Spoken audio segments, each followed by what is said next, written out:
आहोत आत्ताची महत्त्वाची बातमी आहे। सकाळच्या सुमारास मध्य रेल्वे विस्कळीत झाली आहे। मध्य रेल्वे जलद गतीच्या लोकल जवळपास 20 ते 25 मिनिटं उशिराने धावतात, तर धीमी लोकल देखील 20 मिनिटं उशिराने धावतीये। कर्मचाऱ्यांसह विद्यार्थी आणि इतर प्रवाशांचे मात्र चांगलेच हाल होत आहेत। सध्या मध्य रेल्वेची अवस्था आपण पाहतोय। जलद गतीच्या रेल्वे लोकल या जवळपास 20 ते 25 मिनिटं उशिराने धावतात आणि धीम्या लोकल देखील 20 मिनिटं उशिराने धावतात। माहिती घेऊयात, भाग्यश्री प्रधान आपल्या सोबत आहेत। भाग्यश्री, काय सध्याचे अपडेट्स मध्य रेल्वे संदर्भात?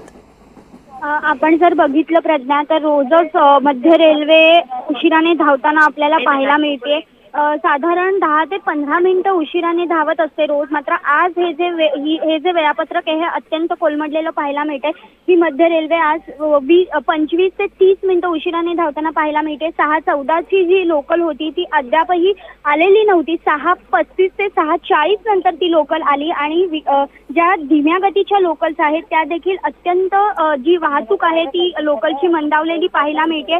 खरं तर धुकं जे आहे, आपण काल मिस्ट संदर्भात सांगितलं, त्या मिस्ट जे आहे किंवा हवेतील जी आर्द्रता आहे त्याच्यामुळे दृश्यमानता कमी झालेली पाहायला मिळते आणि ह्याचा जो फटका आहे तो मेल लोकलला बसला आणि मेल लोकलला बसल्यामुळे मेल लोकल उशिरा आल्या, मेल ट्रेन उशिरा आल्या आणि त्याचाच फटका जो आहे तो मध्य रेल्वेच्या लोकलला बसलेला पाहायला मिळतो। त्यामुळे सध्या तरी वाहतूक जी आहे मध्य रेल्वेची ती मंदावलेली आहे।